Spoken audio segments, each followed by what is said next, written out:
बिस्मिल्लाहिर्रहमानिर्रहीम। अस्सलाम वालेकुम माय केमिस्ट फैमिली। ये है आपका favourite channel your free academia. उन बच्चों का चैनल जो केमिस्ट्री समझकर पढ़ना चाहते हैं। रट्टे वालों के लिए है कोई और चैनल। सब बोले 10 time my passion my chemistry. Now study time starts. Okay बच्चों, कल हमने पढ़ा था इनर्टनेस ऑफ नोबल मेटल्स। हमने देखे थे कौन से मेटल्स ऐसे हैं जो कि नोबल हैं हमारे पास पीरियोडिक टेबल के अंदर।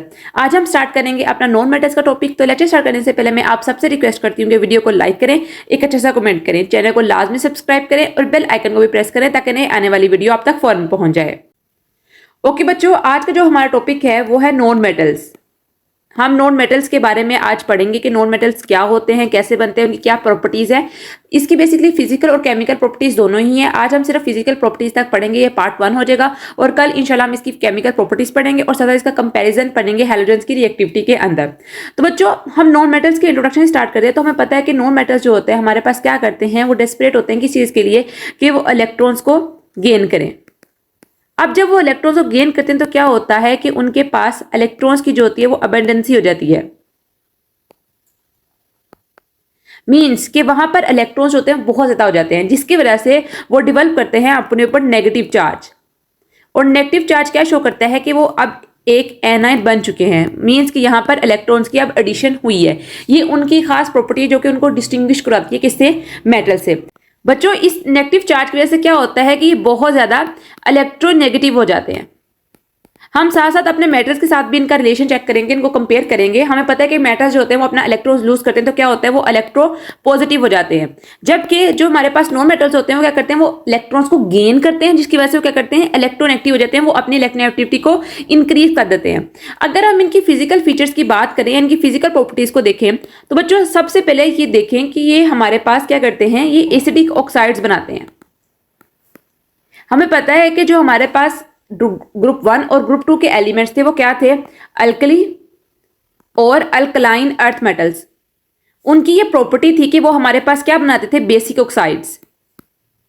फॉर एग्जांपल MgOH2 हमारे पास एक बेसिक ऑक्साइड था, CaOH2 हमारे पास एक बेसिक ऑक्साइड था। ये हमारे पास क्या थे, ये सारे बेसिक ऑक्साइड्स बन रहे थे हमारे पास।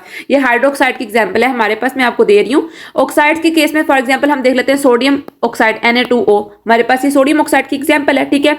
Mg2O हमारे पास क्या है, किस चीज की एग्जांपल है, सोडियम ऑक्साइड। मैग्नीशियम ऑक्साइड हमारे पास एक बेसिक ऑक्साइड की एग्जांपल है। लेकिन बच्चों, अगर हम देखें किस चीज को, नॉन मेटल्स को, तो नॉन मेटल्स जब भी कम रिएक्शन करते हैं किसके साथ, ऑक्सीजन के साथ। आपको पता है कि ऑक्साइड्स कब हमारे पास बनते हैं, जब रिएक्शन होता है किसके साथ, ऑक्सीजन के साथ। ये हमने पढ़ा था केमिकल प्रॉपर्टीज के अंदर जब हम पढ़ रहे थे अल्कली और अल्कलाइन अर्थ मेटल्स के। मैंने आपको बताया था कि हाइड्राइड्स बनाते हैं, ऑक्साइड्स बनाते हैं, कार्बाइड्स बनाते हैं। तो क्या होता है, फॉर एग्जाम्पल हमारे पास नाइट्रोजन है। नाइट्रोजन हमारे पास क्या करता है, कंबाइन करता है किसके साथ, ऑक्सीजन के साथ, तो बनाता है NO2। ये एक हमारे पास क्या है, एसिडिक ऑक्साइड है।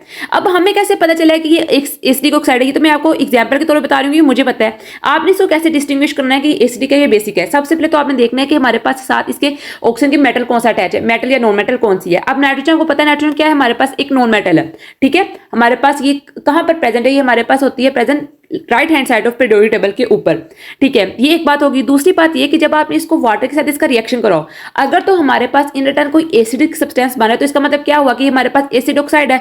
H2O के साथ ये रिएक्शन कर रहा है तो हमारे पास ये HNO3 बना रहा है, निट्रिक एसिड, जो कि हमारे पास क्या है, एक एसिड है। सेम एज CO2 को देख लेते हैं। तो CO2 जब हमारे पास वाटर के साथ रिएक्शन करे तो हमारे पास क्या बनाता है, कार्बोनिक एसिड, H2CO3। ये सारे हमारे पास क्या है, एसिडिक ऑक्साइड्स हैं। अब बच्चों, अगर हम इनकी वैलेंसी की बात करें तो मेटल्स की वैलेंसी हम किस चीज पर डिपेंड करवा रहे थे कि कितने इलेक्ट्रॉन्स को वो लूज कर रहे हैं। सोडियम की वैलेंसी थी +1 या 1 कह लो आप, क्योंकि ये वैलेंसी हमेशा पॉजिटिव ही होती है, ठीक है। इसकी वैलेंसी थी +1। क्यों थी +1? क्योंकि ये अपना एक इलेक्ट्रॉन लूज कर रहा है ताकि ये स्टेबिलिटी की तरफ आए, ठीक है। मैग्नीशियम की थी +2। क्यों थी +2? क्योंकि ये अपना 2 इलेक्ट्रॉन लूज कर रहा है ताकि ये स्टेबिलिटी की तरफ आए। लेकिन बच्चों, अगर हम बात करें नॉन मेटल्स की, नॉन मेटल्स की वैलेंसी जो होती है वो डिपेंड करती है कि वो कितने इलेक्ट्रॉन्स को गेन करते हैं। अगर हम देख लेते हैं एग्जांपल हैलोजेंस की, फ्लोरीन देख लेते हैं। फ्लोरीन हमारे पास क्या है, ग्रुप 17 से बिलोंग करता है। ग्रुप 17 से बिलोंग करे तो सारी बात है, इसके पास 7 अपने आउटरमोस्ट शेल के अंदर इलेक्ट्रॉन है। इसको एक इलेक्ट्रॉन चाहिए कि आप अपना ऑक्टेट कंप्लीट कर सके। तो जो फ्लोरीन होती है उसकी वैलेंसी क्या होती है, 1 इसकी वैलेंसी होती है। उसके अलावा देख लेते हैं हम ऑक्सीजन का केस। ऑक्सीजन देखो बच्चों, ऑक्सीजन जो होता है हमारे पास इसके आउटरमोस्ट शेल के अंदर कितने इलेक्ट्रॉन्स होते हैं, 6 इलेक्ट्रॉन्स होते हैं। इसको 2 इलेक्ट्रॉन चाहिए होते हैं ताकि आप ऑक्टेट कंप्लीट कर सके, तो इसकी वैलेंसी क्या हुई, टू वैलेंसी हुई। तो ये डिपेंड करता है नॉन मेटल्स के ऊपर कि वो कितने इलेक्ट्रॉन्स को गेन करें। मेटल्स की डिपेंड करती है कि कितने इलेक्ट्रॉन्स उन्होंने लूज किए हैं, जबकि जो नॉन मेटल्स होते हैं उनकी वैलेंसी डिपेंड करती है वो कितने इलेक्ट्रॉन्स को गेन कर रहे हैं। अब बच्चों अगर हम इसका ट्रेंड देखें पीरियोडिक टेबल के अंदर, हमने मेटालिक करेक्टर का ट्रेंड देखा था कैसे वो डाउन द ग्रुप और अलोंग द पेड़ हमारे पास इंक्रीज और डिक्रीज कर रहा था। अब हम देखते हैं non metallic character means non metals का करेक्टर देखते हैं कि वो उनका करेक्टर कैसे डाउन द ग्रुप और अक्रॉस द पीरियड हमारे पास कैसे इंक्रीज और डिक्रीज कर रहा है। जो हमारे पास मेटल्स थे वो डिपेंड कर रहे थे आयनाइजेशन एनर्जी के ऊपर और साथ साथ न्यूक्लियर चार्ज के ऊपर और इसके बाद कहते हैं इलेक्ट्रोपॉजिटिव करेक्टर के ऊपर। ये तीन फैक्टर्स थे जो हमने स्टडी किए थे किस केस के अंदर, मेटल्स के केस के अंदर। आज हम स्टडी करेंगे नॉन मेटल्स के केस के अंदर जो कि डिपेंड कर रहे होंगे इलेक्ट्रोनेगेटिविटी के ऊपर और इलेक्ट्रॉन एफिनिटी के ऊपर। अब आपको खुद ब खुद समझ आ जाएगी क्यों हमने ये दो पॉइंट्स क्यों चूज किए हैं। और साथ साथ हमारे पास न्यूक्लियर चार्ज, आयनाइजेशन एनर्जी क्या थी मेटल्स की, क्यों हम डिस्कस करते हैं, क्योंकि आयनाइजेशन एनर्जी क्यों होती है मेटल्स की ज्यादा या क्यों वो शो करते हैं, क्योंकि उनके अंदर से इलेक्ट्रॉन्स निकलने होते हैं बाहर। न्यूक्लियर चार्ज तो हमें पता है दोनों केस में हम स्टडी करेंगे वो सेम रहेगा। इलेक्ट्रोपॉजिटिव करेक्टर, क्यों इलेक्ट्रोपॉजिटिव का, क्योंकि इलेक्ट्रॉन्स ने उन्होंने लूज कर तो उनके पॉजिटिव चार्ज डेवलप होता है, ठीक है, डेफिशिएंसी हो जाती है। नॉन मेटल्स के केस में हम क्यों पढ़ रहे हैं ये चीज, नॉन मेटल्स के केस में बच्चों हम इलेक्ट्रोनेगेटिविटी देख रहे हैं। तो आपको पता है कि इलेक्ट्रोनेगेटिविटी क्या होती है, बेसिकली इलेक्ट्रोनेगेटिविटी होती है इलेक्ट्रॉन्स को अपनी तरफ खींचने की एबिलिटी। इलेक्ट्रॉन्स कितने हमारे पास कोई एलिमेंट होता है वो कितने जोर से शिद्दत से अपने इलेक्ट्रॉन्स को खींच सकता है। हम क्यों कहते हैं कि जो हमारे पास हैलोजन्स होते हैं वो सब ज्यादा इलेक्ट्रोनेगेटिव होते हैं, क्योंकि उनके आउटर मोस्ट शेल के अंदर इतने ज्यादा इलेक्ट्रॉन्स मतलब कि स्टेबिलिटी की तरफ होते हैं 7 इलेक्ट्रॉन्स, और 7 के 7 इतने स्ट्रांगली बॉन्डेड होते हैं न्यूक्लियस के साथ कि वो बाकी आने वाले इलेक्ट्रॉन्स को भी अपनी तरफ खींच लेते हैं। वो ये बात भी प्रूफ करते हैं कि हम नॉन मेटल्स हैं, हमारे पास एक इलेक्ट्रॉन जो है वो एक्स्ट्रा है, सॉरी हमने गेन करना है एक इलेक्ट्रॉन, तो हम उसको खींच लेते हैं और वो बाकी दूसरे जो पीरियोडिक टेबल के एलिमेंट्स हैं उनके साथ भी बाइंडिंग कर देते हैं। और दूसरी बात आती है इलेक्ट्रॉन एफिनिटी की। इलेक्ट्रॉन एफिनिटी बच्चों क्या होती है, किसी भी एलिमेंट की कोई पावर होती है कि जिसके थ्रू वो क्या करता है इलेक्ट्रॉन्स को अपने अंदर आने देता है, अपने न्यूक्लियस के अंदर एंटर कर देता है ताकि उसके साथ बॉन्डिंग कर ले। और न्यूक्लियर चार्ज का भी ट्रेंड हम देखेंगे। तो सबसे बच्चे पहले देखते हैं हम across the period. Across the period बच्चों जो हमारे पास ग्रुप पीरियड्स आते हैं उसमें आता है 1 2 3 4 और 5 पीरियड्स हमारे पास आ रहे हैं। फर्स्ट पीरियड की बात की जाए तो उसके अंदर हमारे पास आ जाता है सिर्फ हीलियम, ठीक है। सेकंड में आता है हमारे पास कार्बन, नाइट्रोजन, ऑक्सीजन, फ्लोरीन और नियोन। थर्ड में हमारे पास आता है फॉस्फोरस, सल्फर, क्लोरीन और आर्गन। ये बच्चों आपको जुबानी आनी चाहिए, जिस तरह मुझे जुबानी आ रहे हैं आपको भी जुबानी आने ही चाहिए। फोर्थ पे हमारे पास आता है सिलीनियम, बोरोन और क्रिप्टोन, जबकि फिफ्थ में आता है हमारे पास आयरन और जीनोन। ये सारे हमारे पास क्या है, नॉन मेटल्स हैं पीरियोडिक टेबल के। अब हमने इनका ट्रेंड देखना है अक्रॉस द पीरियड और डाउन द ग्रुप। सबसे पहले हम देखते हैं अक्रॉस द पीरियड। तो बच्चों देखो हम ग्रुप 2 को देख लेते हैं। हमें पता है कि जो नियोन्स, ये नियोन, आर्गन, क्रिप्टोन, जीनोन, ये हमारे पास क्या है, नोबल गैसेज हैं। इन्होंने तो कुछ करना ही नहीं होता, ठीक है, इनको आप वैसे ही निग्लेक्ट कर दिया करो, ठीक है। ये हमारे पास नोबल गैसेज हैं। इसके पीछे चलो तो जारी बात है जब नोबल गैसेज जो है वो सबसे ज्यादा अनरिएक्टिव है, उनके पास इलेक्ट्रॉन्स कंप्लीटली फिल हैं, तो जारी बात है जब पीछे की तरफ आओगे तो क्या होगा कि जो हमारे पास उनकी अनरिएक्टिविटी है वो कम होती जाएगी, ठीक है, वो ज्यादा रिएक्टिव होते जाएंगे। तो अब जो फ्लोरीन होता है हमारे पास क्या होता है, वो नोबल गैसेज से पीछे आता है। तो इसका मतलब क्या हुआ कि यहाँ पर जो उनका नॉन मेटालिक करैक्टर है वो सबसे ज्यादा होगा, ठीक है। Same goes for chlorine, bromine और आयोडीन, ठीक है। ये मैं आपको बैकवर्ड लेके जा रही हूँ पीछे की तरफ ताकि हम वहां से समझना आसान हो। उसके बाद फिर हमारे पास आता है ऑक्सीजन, सल्फर, ठीक है, और नीचे इसके पास आता है सिलीनियम भी आता है। ये सेम ही हमारे पास ग्रुप में, सॉरी मुझसे आगे पीछे लिखे हो गए हैं, ठीक है। अब इसका जो ट्रेंड होगा मींस कि इसकी जो नॉन मेटालिक करैक्टर होगा वो हमारे पास फ्लोरीन से कम होगा, ठीक है, क्योंकि इसको अब 2 इलेक्ट्रॉन चाहिए, जबकि फ्लोरीन को हमारे पास 1 इलेक्ट्रॉन चाहिए, वो ज्यादा स्ट्रांगली खींचेगा। और आपको पता है उसके बाद हमारे पास नोबल गैसेज आती हैं। तो रिएक्टिविटी हमारे पास, आपको पता है कि जो केमिकल रिएक्टिविटी होती है हमारे पास, या जो हमारे पास मेटालिक करैक्टर होता है हमारे पास, वो फर्स्ट जो ग्रुप होते हैं अल्कली और अल्काइल मेटल वहां पर ज्यादा होता है, जबकि नॉन मेटालिक करैक्टर जो हमारे पास राइट हैंड साइड के ऊपर एलिमेंट्स होते हैं वहां पर ज्यादा होता है। तो आप जैसे जैसे पीछे की तरफ जाओगे तो सारी बात है कार्बन से पीछे आप कहां पहुंच जाओगे, कार्बन से पीछे आप पहुंच जाओगे जहां पर हमारे पास कैल्शियम, मैग्नीशियम, बेरिलियम, ये हमारे पास एलिमेंट्स आ गए अल्कली और अल्काइल मेटल्स। क्योंकि जो लोअर डी ब्लॉक एलिमेंट्स थे वो तो हमने कल पढ़ लिए थे, उनको हमने इतना कंसीडर नहीं किया था। हमने जो अपर हायर स्टेट पे सारे एलिमेंट्स थे उनको डिस्कस किया था। तो इसका मतलब क्या हुआ, अब हम मूव करते हैं। अब मैं आपको सिंपल बताती हूँ कि अगर आप मूव कर रहे हो from left to right in periodic table तो क्या होगा, आपका नॉन मेटालिक करैक्टर जो होगा वो क्या करेगा, वो इंक्रीज करेगा। यही रीजन है कि जो फ्लोरीन होता है हमारे पास क्या होता है, अगर हम सेकंड पीरियड की बात करें तो सबसे ज्यादा नॉन मेटालिक करैक्टर इसका होता है। इलेक्ट्रोनेगेटिविटी सबसे ज्यादा इसकी होती है, 4.0 इसकी होती है। ऑक्सीजन ज्यादा होती है, ऑक्सीजन की नाइट्रोजन ज्यादा होती है, नाइट्रोजन की कार्बन ज्यादा होती है, ठीक है। यही रीजन है, इलेक्ट्रोनेगेटिविटी की पार्ट्स सबसे ज्यादा होती है। और दूसरी बात बच्चों, एक जो चीज याद रखने की है, एटॉमिक साइज। बच्चों जो एटॉमिक साइज होता है हमें पता है कि वो पीरियड के अंदर डिक्रीज करता है। जितना एटॉमिक साइज कम होता जाएगा तो क्या होगा, इलेक्ट्रॉन एफिनिटी इंक्रीज करती जाएगी, इलेक्ट्रोनेगेटिविटी इंक्रीज करती जाएगी। तो फ्लोरीन का एटॉमिक साइज होता है वो सबसे ज्यादा पीरियड 2 के अंदर लेस होता है। इसलिए भी हमारे पास ये रीजन है कि जो हमारे पास ट्रेंड होता है, same goes for third period के अंदर, फोर्थ पीरियड, फिफ्थ पीरियड, सब के अंदर सेम ट्रेंड हमारे पास फॉलो कर रहे हैं। पीरियड्स के अंदर हमारे पास अगर आप मूव कर रहे हो from left to right in the periodic table, तो आपके पास जो नॉन मेटालिक कैरेक्टर होगा वो इंक्रीज करेगा, ठीक है बच्चों। अब बच्चों हम देखते हैं ट्रेंड डाउन द ग्रुप, ठीक है। पहले हम देख लिया अक्रॉस द पीरियड, अब हम देखेंगे डाउन द ग्रुप। तो हम देख लेते हैं ये वाला पीरियड, हैलोजेंस का देख लेते हैं, ठीक है। ये सॉरी यहाँ पे फ्लोरीन है, मैंने एफ ही लिख दिया है, आयरन लिख दिया है, ठीक है। फ्लोरीन, क्लोरीन, ब्रोमीन और आयोडीन। सबसे पहले देखो बच्चों एटॉमिक साइज। तो आपको पता है जैसे ही आप डाउन द ग्रुप मूव करते हैं तो क्या होता है, एटॉमिक साइज इंक्रीज कर रहा है। क्यों? क्योंकि एटॉमिक नंबर इंक्रीज कर रहा है, इलेक्ट्रॉन्स की अट्रैक्शन जो हो रही है हमारे पास न्यूट्रॉन की तरफ क्या करी है, वो डिक्रीज करी जा रही है। इलेक्ट्रॉन्स के जो शेल्स होते हैं वो इंक्रीज कर रहे हैं, शेल्स इंक्रीज कर रहे हैं तो सारी बात है, इसका मतलब कि जो अट्रैक्शन है हमारे पास इलेक्ट्रॉन्स की न्यूट्रॉन की तरफ वो डिक्रीज करती जा रही है। अब डाउन द ग्रुप हमारे पास एटॉमिक साइज इंक्रीज कर रहा है। जब एटॉमिक साइज इंक्रीज करेगा तो सारी बात है जो इलेक्ट्रॉन एक्टिविटी की वैल्यू होगी वो डिक्रीज करेगी। इलेक्ट्रॉन एक्टिविटी की वैल्यू डिक्रीज करेगी तो ऑब्वियसली इलेक्ट्रॉन एफिनिटी की वैल्यू भी डिक्रीज करेगी। अब ये सारी पॉइंट्स होते हैं वो हमारे पास अगेंस्ट चल जाते हैं किस चीज के, नॉन मेटालिक कैरेक्टर के। इलेक्ट्रॉन एक्टिविटी भी डिक्रीज करिए, इलेक्ट्रॉन एक्टिविटी भी इंक्रीज कर, इलेक्ट्रॉन एक्टिविटी भी डिक्रीज करिए, एटॉमिक साइज जो हमारे पास वो इंक्रीज कर रहा है। तो बच्चों इसका क्या मतलब हुआ कि हमारे पास down the group trend totally opposite हो चुका है। फ्लोरीन जो है हमारे पास सबसे ज्यादा, हमारे पास डाउन द ग्रुप अगर देखें ग्रुप 17 के अंदर तो हाईली नॉन मेटालिक है। उसके बाद क्लोरीन, ब्रोमीन और आयोडीन। आप इसके इलेक्ट्रोनेगेटिविटी की वैल्यू चेक करो, फ्लोरीन जो होता है 4.00, क्लोरीन की 3.0, ब्रोमीन की 2.5 और आयोडीन की 2.3। ये इससे वेरी करिए, मुझे अब इतने तरह याद नहीं है, आप गूगल से चेक कर लेना, मैंने आपको प्रिसाइज वैल्यूज ही बताई हैं, ठीक है।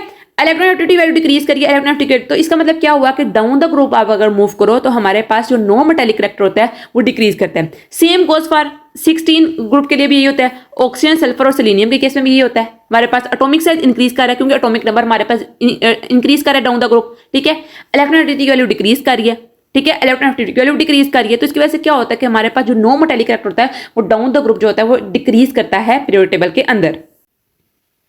अब बच्चों अगर हम एलिमेंट्स देखें कौन कौन से हमारे पास है, मैं आपको एक दफा एलिमेंट्स भी बता देती हूँ कि कौन से हमारे पास किस ग्रुप और पीरियड के अंदर है। तो कार्बन जो होता है हमारे पास ये सिर्फ एक वाहिद नॉन मेटल है जो कि हमारे पास ग्रुप नंबर 14 में होता है। ग्रुप 15, ग्रुप 16 ये हीलियम हमारे पास यहाँ पर आना आपको पता है नोबल गैस है। ग्रुप 17 और ग्रुप 18 ये तो हमारे पास सारी क्या है, नोबल गैसेज है, इनको तो वैसे आप इग्नोर कर दो ना, ठीक है। तो ग्रुप 14 के अंदर हमारे पास सिर्फ कार्बन आता है, ग्रुप 15 के अंदर नाइट्रोजन आता है और फॉस्फोरस आता है, ठीक है। कुछ ही हमारे पास नॉन मेटल्स हैं पीरियोडिक टेबल के अंदर। और ग्रुप 16 में ऑक्सीजन, सल्फर और सिलीनियम आता है हमारे पास। ग्रुप 17 के अंदर फ्लोरीन, क्लोरीन, ब्रोमीन और आयोडीन, ये हमारे पास पीरियोडिक टेबल के नॉन मेटल्स हैं, ठीक है। आपको ट्रेंड इनका इस तरह पता होना चाहिए। मेटल्स हमारे पास बहुत ज्यादा नो डाउट, ठीक है, 80% हमारे पास कॉन्स्टिट्यूट पीरियोडिक टेबल मेटल्स के प्रकार है, वो बेशक आप ना याद करो, लेकिन आपको नॉन मेटल्स लाजमन आना चाहिए कि नॉन मेटल्स पीरियोडिक टेबल के कौन से हैं, ठीक है। ये बहुत इंपॉर्टेंट क्वेश्चन है कि आपको शॉर्ट क्वेश्चन आंसर में भी लाजमन आना है कि हमारे पास बताएं कौन कौन से नॉन मेटल्स हैं हमारे पास पीरियोडिक टेबल के अंदर। आपकी बुक के ऊपर इमेज भी बनी हुई है, आप लोग वहां से भी कर लेना तैयार, ठीक है। अब बच्चों हम देखते हैं इनकी फिजिकल प्रॉपर्टीज। इंशाल्लाह केमिकल प्रॉपर्टीज हम कल डिस्कस करेंगे, आज सिर्फ फिजिकल प्रॉपर्टीज देखते हैं। तो सबसे पहले हम इनकी स्टेट्स देख लेते हैं, किन स्टेट्स में हमारे पास पीरियोडिक टेबल अकर करते हैं हमारे पास एलिमेंट्स। ये हमारे पास सॉलिड भी होते हैं, लिक्विड भी होते हैं और गैस भी होते हैं। सॉलिड में कौन आता है, कार्बन हो गया हमारे पास, ठीक है। उसके अलावा हमारे पास यहाँ पर आता है फॉस्फोरस हो गया, ये हमारे पास सॉलिड है। लिक्विड के अंदर ओनली ब्रोमीन हो गया हमारे पास। गैसेस के अंदर नाइट्रोजन हो गया, ऑक्सीजन हो गया, हमारे पास क्या है, तीनों स्टेट्स के अंदर हमारे पास एग्जिस्ट कर रहे हैं नॉन मेटल्स। अब अगर हम फर्स्ट प्रॉपर्टी देखें इनकी फिजिकल प्रॉपर्टी, तो वो कहते हैं कि हमारे पास ब्रिटल होते हैं। ब्रिटल को मैं आपको इस तरह एक्सप्लेन कर सकती हूँ कि बच्चों एक चीज होती है इलास्टिक।